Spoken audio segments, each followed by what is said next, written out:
My name is Brooke Maddox. I'm 32 years old. And 3 hours ago, I was driving through the thick pine-covered hills of northern Vermont, heading back to a place I once called home, Greenfield, the quiet little military town that always smelled like cold soil, wood smoke, and pride. For most of my childhood, that scent meant safety. But today, it hung in the air like a warning. It clung to the inside of my lungs as I turned onto the long, familiar cul-de-sac that led to my parents' stately brick colonial, the house I grew up in. Only this time, I wasn't coming home. Not really. I was showing up to witness my younger brother's wedding. Logan Maddox, the golden son of General Clayton Maddox, was getting married in full regalia under a canopy of red, white, and blue bunting in a backyard filled with high-ranking officers and Southern charm. And I was the shadow on the guest list. A technicality. A complication. The second-class daughter who once dared to choose truth over obedience and paid the price. As I parked my rented sedan beneath a wide oak tree, the sound of clinking glasses and orchestral strings drifted across the lawn, accompanied by the unmistakable scent of smoked ribs from a nearby grill. I could see glimpses of white folding chairs arranged in tight rows under a linen tent, clusters of decorated men in formal dress uniforms, and women in floral gowns with pearls and perfect posture. It was the kind of patriotic wedding that looked ripped out of a magazine, pure, polished, and utterly artificial. I told myself I was here to be polite, to smile, shake hands, offer my congratulations, and slip out before anyone remembered I existed. It was a lie I repeated the entire drive north. But the truth was uglier. I came back because some small, reckless part of me still believed there might be a place for me here. Some stupid hope that maybe Logan still saw me as a sister, not a scandal. I slipped through the side entrance of the house, the front already blocked by photographers and flower girls. The moment I stepped inside, the chill of central air met me like a slap.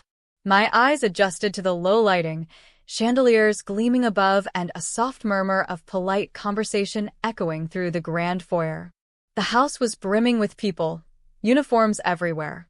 I moved along the edge of the crowd like a ghost, careful not to make waves. I knew these kinds of rooms, and I knew how dangerous it was to take up space in them. My mother floated through the entryway in an elegant pale blue gown, her smile radiant as she offered champagne to a small group of guests.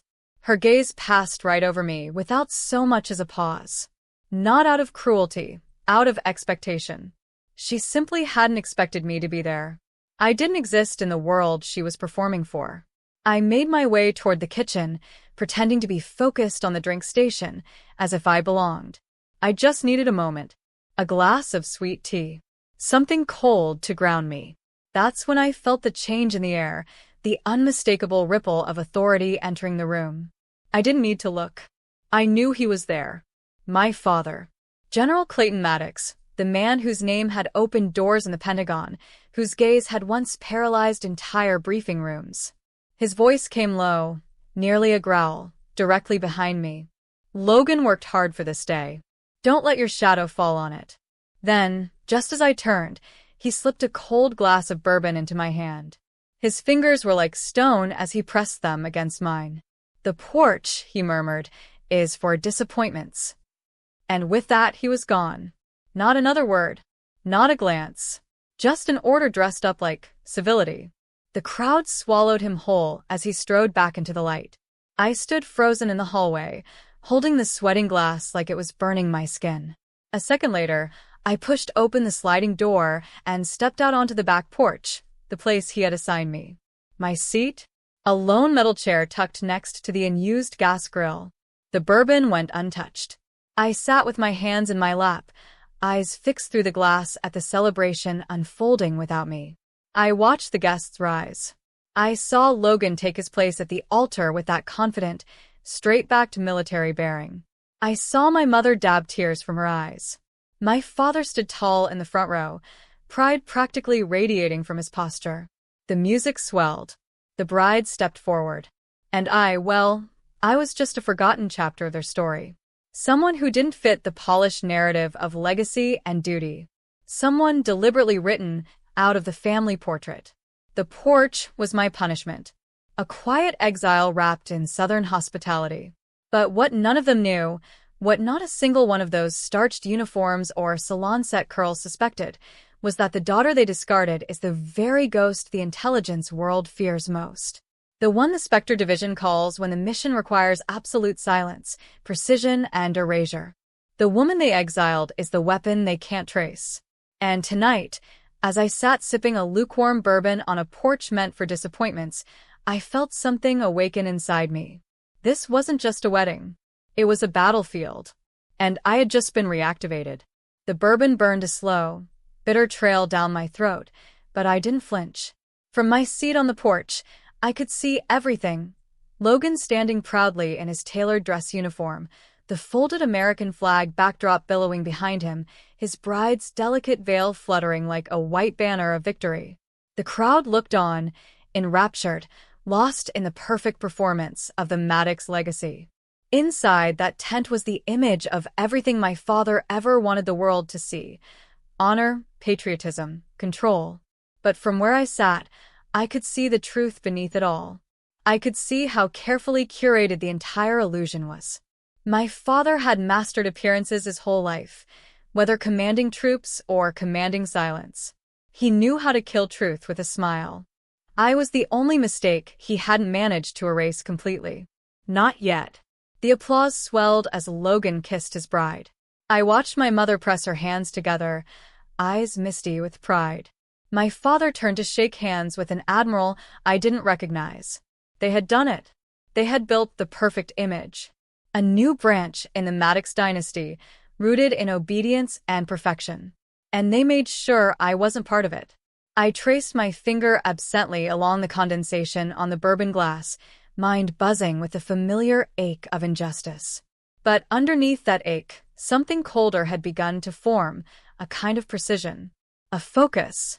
I hadn't driven all the way to Greenfield just to watch them celebrate without me. I was here for something else. I had been listening, watching, waiting for months. And the moment I had feared was now closer than ever. My father's influence had grown beyond ceremony and recognition. There were whispers now. Movement in places he didn't belong. I had seen hints buried in classified data streams. Transaction trails tucked between satellite logs. And if I was right, the wedding wasn't just a family performance. It was cover. A gathering of powerful men and women under one roof, all pretending this was just about Logan.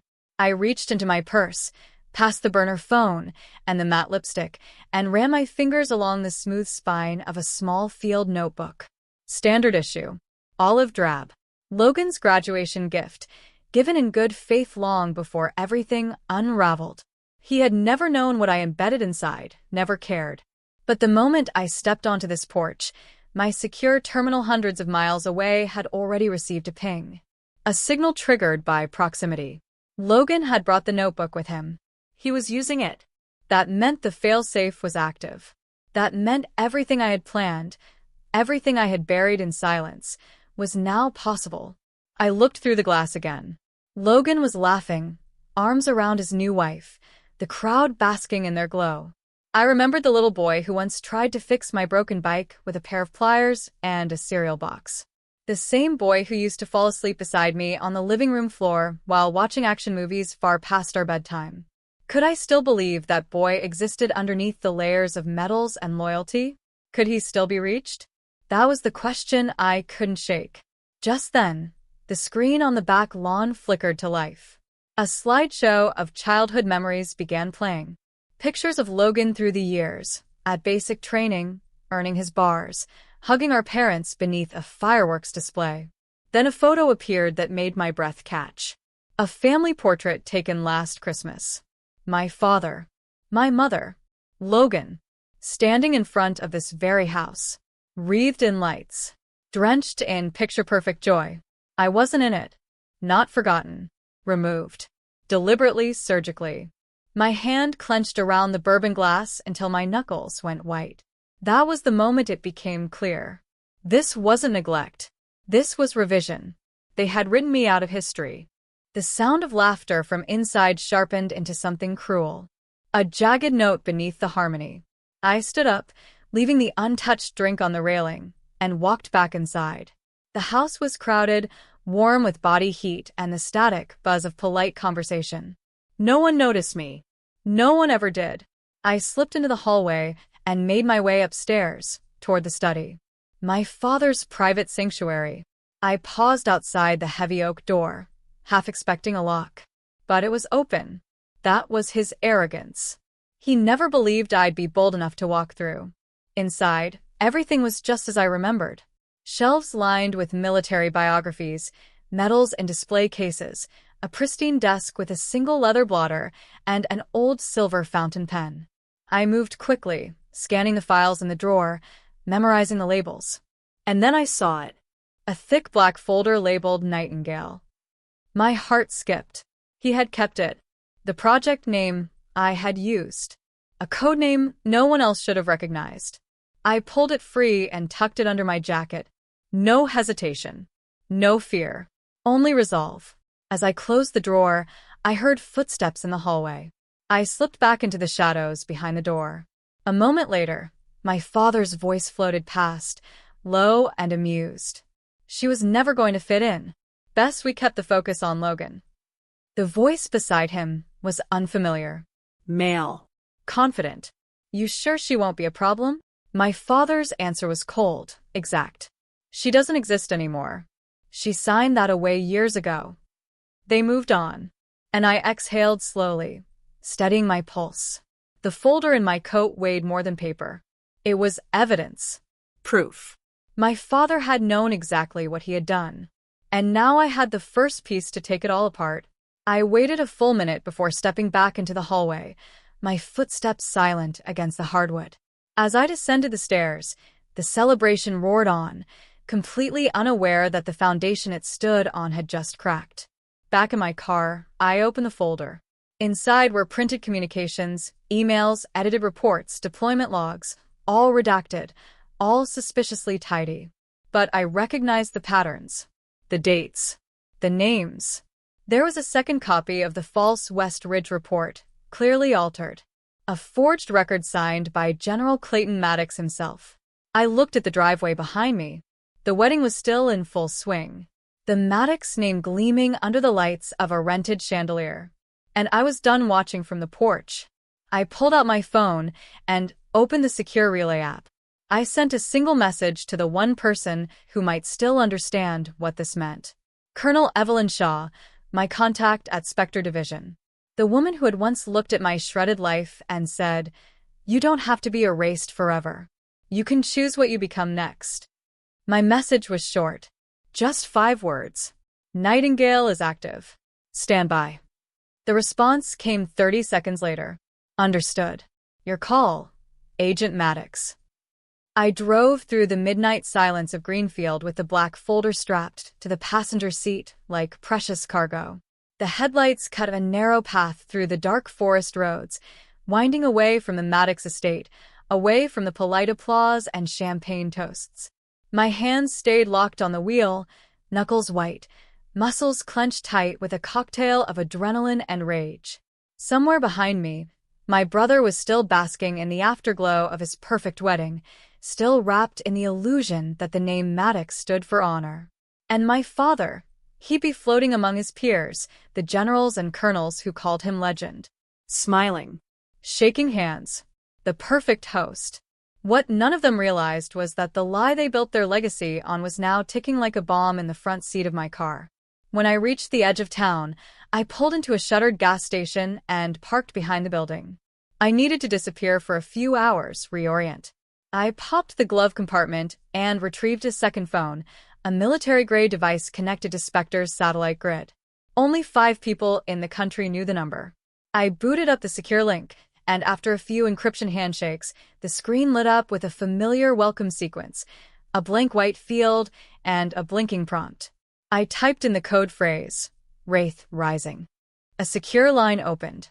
Colonel Evelyn Shaw appeared on screen, her silver hair tied back, her sharp green eyes already scanning the background behind me. She didn't bother with greetings. Talk, she said. I recovered the folder. I replied. Physical files. Not digitized.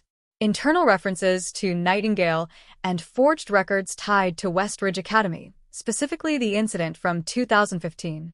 Her face remained stone cold, but I saw the slightest shift in her posture. She knew what that meant. And Maddox, she asked. He's at the center of it. Signatures, access logs, everything points back to him. And there's more. I overheard him tonight.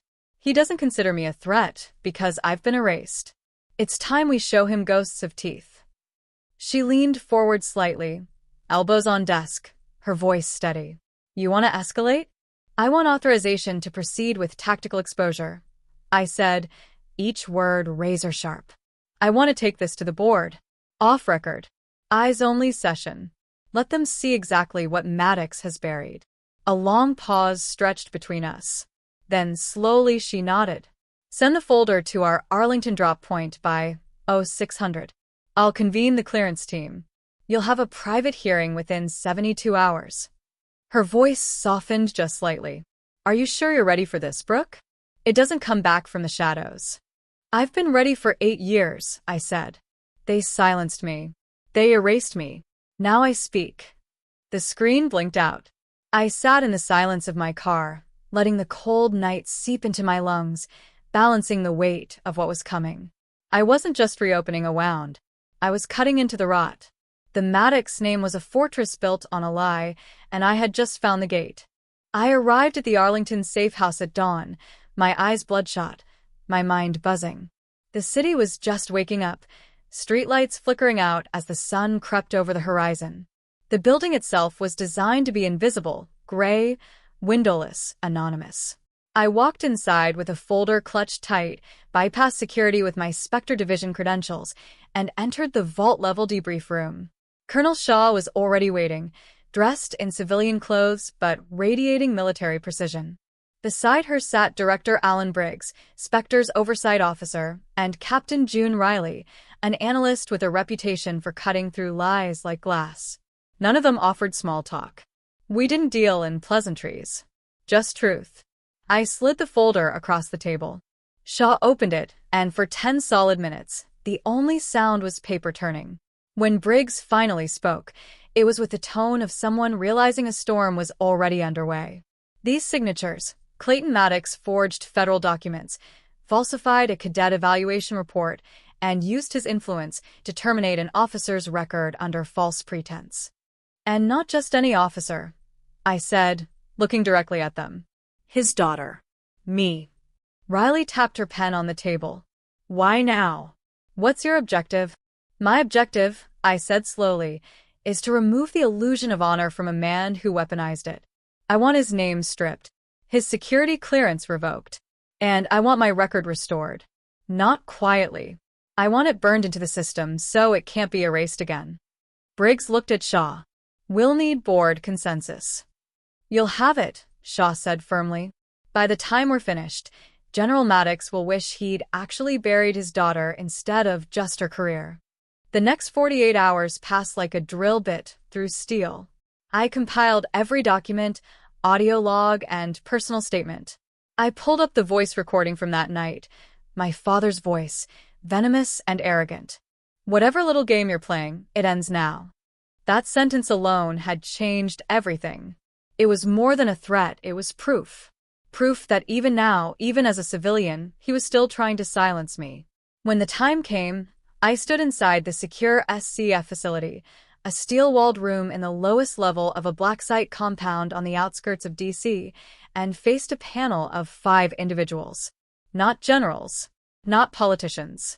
Intelligence officers, cryptographers, truth keepers. General Clayton Maddox sat across from me, summoned to defend himself. He wore his formal uniform, ribbons gleaming. He didn't look shaken. He looked annoyed. He hadn't prepared for this kind of war. When they asked for my statement, I gave it without emotion. I detailed the night of the West Ridge incident.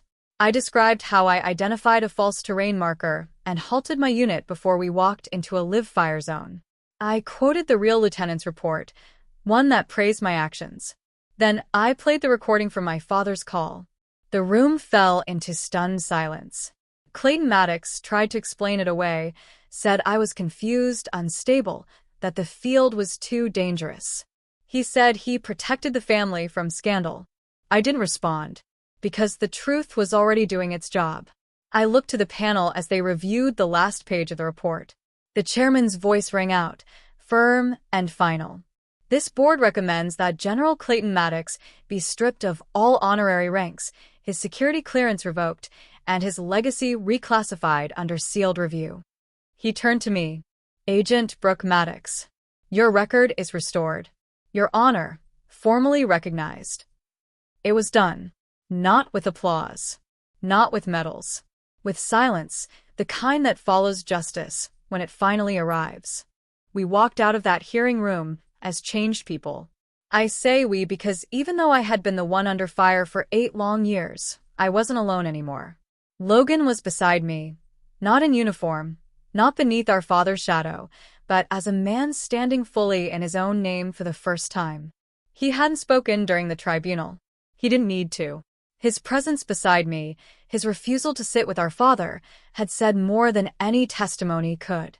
Outside, the sun was high over Washington, D.C., its heat pressing down against the stone steps of the federal building. The streets were alive with a quiet thrum of normalcy, cars honking, people rushing to work, the world moving on without ever knowing that inside that building, a legacy had been dismantled. We didn't speak on the drive back to Arlington. The silence between us wasn't strained. It was sacred. We were both trying to understand what we had just done. Not just to our father, but to the entire structure that had shaped our lives. My apartment felt unusually small when we entered, as if the weight of our shared truth took up more space than walls could hold. Logan walked to the kitchen, opened a cabinet, and pulled out a glass of water. His hands were shaking. When he sat at the table, he didn't look at me right away. He placed something on the wooden surface between us. A pair of silver captain's bars, gleaming in the mid-morning light. I put in for a transfer, he said quietly, his voice sounding far too calm for the storm I saw in his eyes. Effective next month, I'll be stationed at the Pentagon. Systems Analysis Division. It's desk work. I blinked. You're leaving Special Forces? He nodded once, eyes fixed on the bars. I can't wear this anymore, not after everything I saw today. Every salute I got came with the weight of his name. I used to be proud of that. Now, I need to build something of my own. I sat across from him, the silence stretching. Then I said, you did build something of your own. You stood up when it counted. Logan finally looked up, and in his eyes I saw the brother I had nearly lost. The boy who used to sneak me candy when I was grounded. The man who had almost let the lie define him, and then chose the truth instead. He pushed the captain's bars toward me. No, I said, pushing them back. These don't belong to either of us anymore. What matters isn't what we wore. It's what we did without them. He nodded slowly.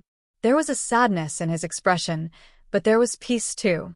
The kind of peace that comes after destruction, when there's nothing left to lie about. When you've burned the old house down, and you're standing on the bare foundation with a hammer and some wood, ready to start again. That night, Logan stayed over. We didn't talk much. He crashed on the couch with an old throw blanket while I sat by the window, watching the lights of DC flicker like static in the sky. I thought about everything that had led to this day. I thought about the years of silence, of second-guessing, of walking around the world with a version of myself no one else could see. And now it was done. My name had been restored. The lie had been exposed. But there was no celebration, no parade, just this heavy, almost sacred quiet. And yet, something was different now. Not just around me, in me. For years, I had measured myself against my father's idea of honor. I had clung to the idea that if I just proved I was good enough, careful enough, obedient enough, I could earn back what he took. But now I understood. That wasn't strength. That was survival. Real strength was what I had done today. It was standing in a room of people who outranked me, who doubted me, who didn't even know my name, and speaking anyway. It was reclaiming my truth without needing anyone's permission. The next morning, Logan brewed coffee in my chipped French press, humming softly under his breath like nothing had changed. And maybe for him, nothing had. But for me, everything had. When he left for his temporary base housing later that day, he gave me a quiet nod at the door. Not a goodbye, just a see you soon. 3 weeks after the tribunal, the storm had officially passed, but the wreckage was still being surveyed in whispers across the upper corridors of military power. General Clayton Maddox, once a fixture at defense galas and national security briefings, had become a ghost story. His name hadn't been scrubbed. No, the punishment was sharper than that. It had been preserved, quietly annotated in restricted files marked compromised integrity, no public citation. His disgrace wouldn't be headline news. That was too merciful. Instead, it would linger like a stain beneath the surface, visible only to those who mattered. And that, I knew, would torment him far more than public humiliation ever could. I didn't look for news about him. I didn't ask who still returned his calls. I didn't care. Because for the first time in my adult life, I was too busy building my future to track the ruins of his. The Spectre Division assigned me to a deep-dive surveillance task force, monitoring patterns of digital anomalies tied to foreign shell companies suspected of laundering through third-party contractors on U.S. soil. It was quiet work, analytical, methodical, faceless. I loved every second of it. I had learned to disappear years ago. Now I was learning how to listen. And beneath the noise of global chaos, I was starting to hear things others couldn't. Coded whispers, repeated timing patterns, signals buried in clutter. It was like learning to hear language inside white noise. One Thursday afternoon, as I was mapping IP clusters across Eastern Europe, my secure line buzzed. Not the encrypted system Spectre used for operations, but the personal line tied to my internal apartment. The only people who had that number were Colonel Shaw, Logan, and one other person. I answered immediately. It was Logan. His voice was tired, but steady. Hey. You got a minute? Always, I said, immediately pausing the scan on my desktop. Everything okay? Better than okay, actually. I've been offered a permanent civilian role at the Pentagon, systems policy and strategic resource integration. He chuckled lightly. Bureaucracy with a long name, but it's clean work. I can sleep at night doing it. I leaned back in my chair, surprised at the warmth that bloomed in my chest. You taking it? I already did, he replied. I start Monday. He paused for a moment, then added. And I'm moving closer to Arlington, near the corridor where those food trucks line up. The ones by Grant Circle? I asked, a smile tugging at the corners of my mouth. Yeah. Thought maybe, lunch once a week. My throat tightened a little. For so long, I'd expected the distance between us to remain permanent. Now, he was offering something different. Not grand. Not dramatic. Just a new rhythm. A chance to be siblings in real time, not in theory. I'd like that, I said quietly. A lot. We ended the call with no promises, no long goodbyes. Just quiet understanding. That had become our new language. The following Tuesday, we met outside a taco truck. No uniforms. No briefing folders. Just a sister and a brother, standing in line with office workers and tourists. He looked younger than I remembered, no tension in his jaw, no clipped edges in his voice. As we ate at a shaded bench beneath the cherry trees, he reached into his jacket pocket and pulled out something small and silver. A pin. Simple, circular. No eagle. No stars. Just a blank shield. No emblem. No words. I had this made, he said. It doesn't represent a unit. It doesn't belong to a branch or a command structure. It's just us. I looked at him, my heart thudding. You're naming a unit? He shook his head. No. We already are one. I just thought it was time we stopped hiding from that. I took the pin and turned it over in my hand. It was cool, polished, heavier than it looked. For a moment, I felt something twist deep in my chest. Not pain. Not grief. Something warmer. Something rarer. Belonging. I pinned it to the inside of my jacket, over my heart, where no one else could see it. That night, I stood on the rooftop of my apartment building, watching the lights of the city stretch far beyond the river. The Maddox name was still out there in the world, still spoken in certain circles. But it didn't mean anything to me anymore. What mattered now was the new thing we were building, quiet, honest, and untouchable. And for the first time in years, I slept without checking the locks twice. 2 months later, I received my next assignment, a long-term overseas operation that would require complete off-grid status for an undetermined amount of time. The kind of assignment Spectre Division didn't offer unless they trusted you completely. It wasn't glamorous. It wasn't high-profile. But it mattered. The intelligence was buried deep in the infrastructure of a small telecommunications firm in Oslo, Norway, suspected of routing encrypted financial packets tied to proxy state sabotage efforts. My task wasn't to interrogate, or detain, or chase shadows. My task was to embed, to watch, to become part of the machinery until I found the thread worth pulling. The night before my flight, I walked alone through the National Mall. I avoided the tourist sites and crowds. I wasn't looking for monuments. I was looking for something quiet, something grounded. My feet eventually carried me to the Vietnam Veterans Memorial, a wall I hadn't stood before since I was a teenager. Back then, I had stared at those names without understanding them, without really feeling them. They were just history etched in stone. But now, after everything I had lived through, after losing a name, reclaiming it, and realizing it had never defined me, I looked at that wall differently. Each name carved into the stone was more than a soldier. It was a truth someone had chosen to honor. A story that wasn't erased. That wall didn't care about politics or rank or who smiled for the camera. It was raw, brutal remembrance. No illusions. No corrections. No erasures. I reached out and let my fingers brush across the smooth granite. That's when I truly understood something my father had never grasped. Legacy isn't about who remembers your name. It's about what your name means when they do. And his, the great General Clayton Maddox, it meant nothing now, at least not the way he wanted. His medals would gather dust, his speeches forgotten. Because when the truth finally surfaced, it drowned everything else. But Logan and I, we were still here, still standing, still rewriting the rules on our own terms. The next morning, I boarded the transport at Andrews Air Force Base. No one saw me off. There were no goodbyes. No family huddled at the gate waving through glass. Just me and a handful of quiet professionals, their expressions unreadable, their purposes classified. We lifted into the air, the runway falling away below us, like a discarded chapter.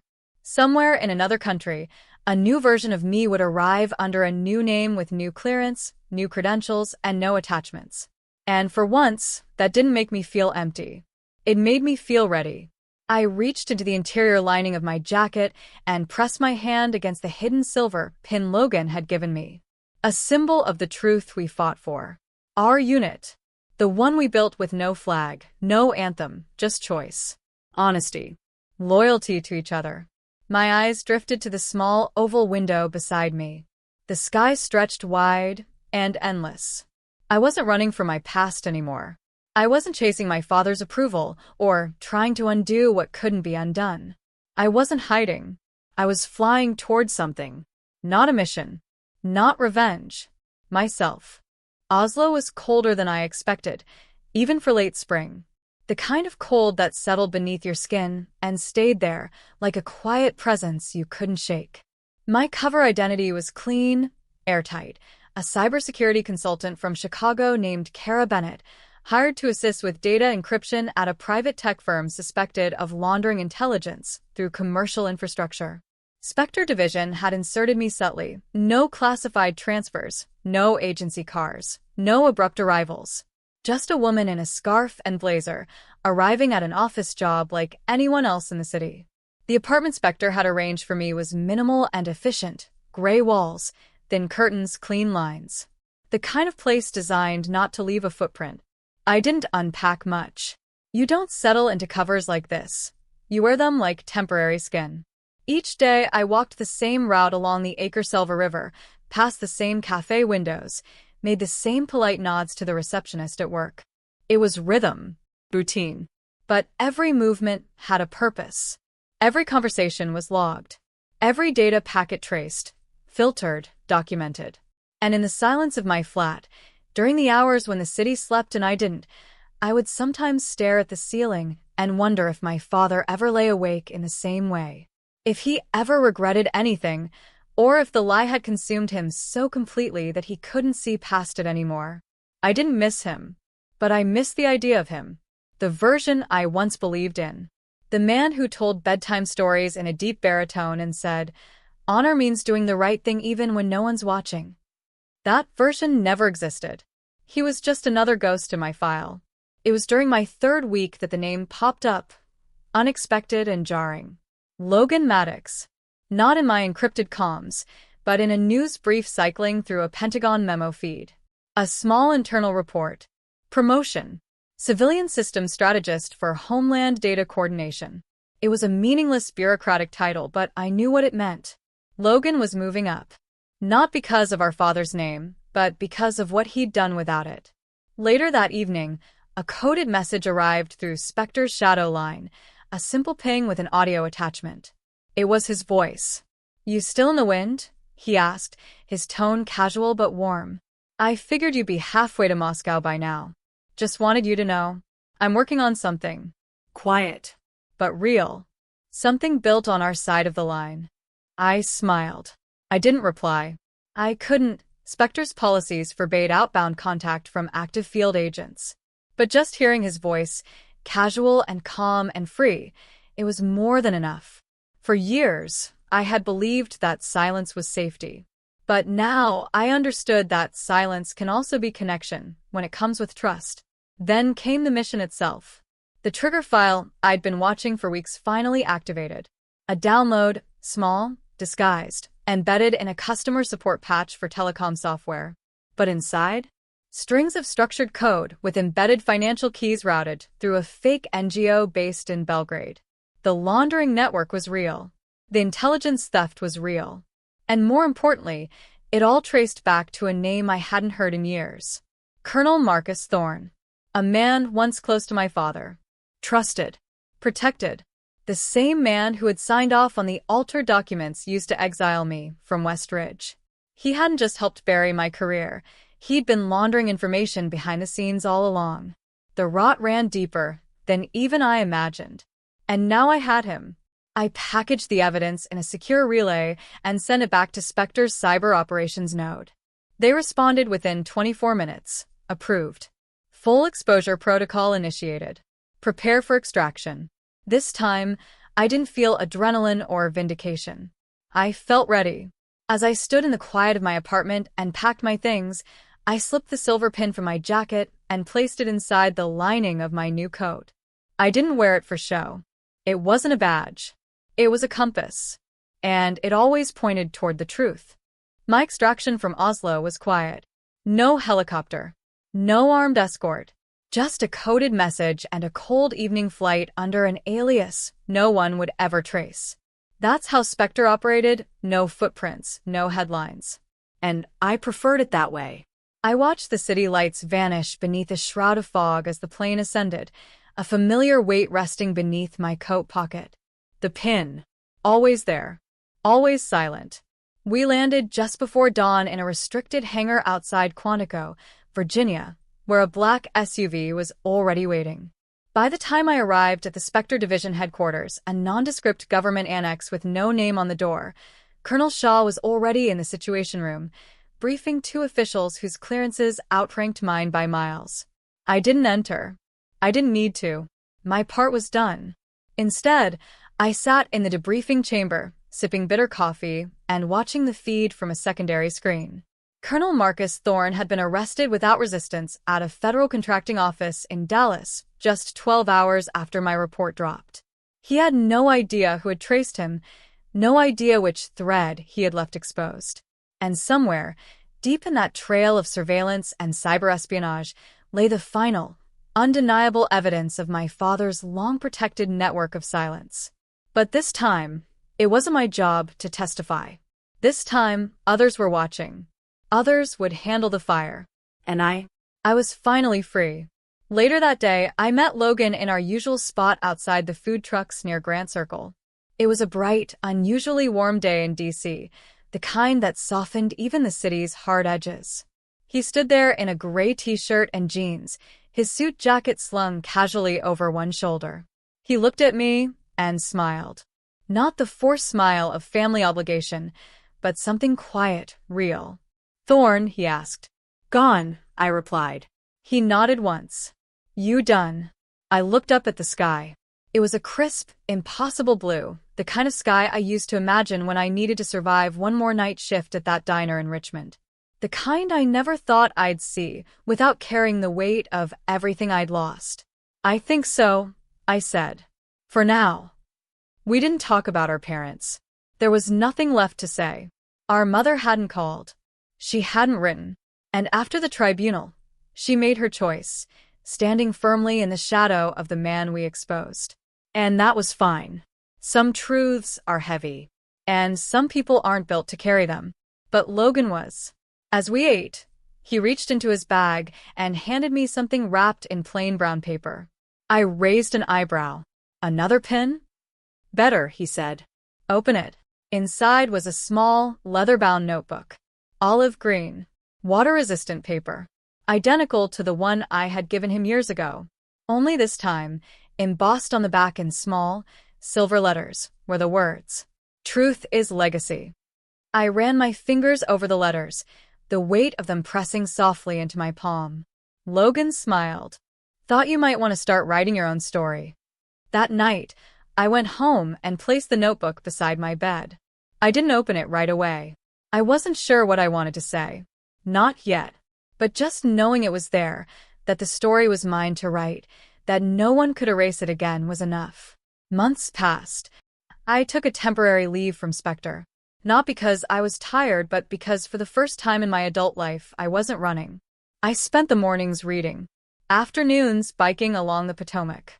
Evenings writing entries in my notebook, not reports or mission logs, but thoughts. Memories. Truths that didn't belong in encrypted archives. And holidays? They were just me and Logan now. Takeout dinners. Old action movies. Casual banter about football and weather and whatever chaos was unfolding in the world that we could, for once, just watch instead of fix. We didn't need a crowd. We were a family our own kind. Not made by blood or bound by duty, but by choice. And in the quiet of those evenings, as I sipped tea and stared out the window at the glowing lights of a city that once tried to forget me, I felt something I hadn't in years. Peace. Not the absence of conflict, but the presence of truth. The kind that lives in silence and survives every attempt to bury it. The kind that writes its name in steel. My name is Brooke Maddox. I was erased. Now I am the writer of my own story. And this time, no one's holding the pen but me.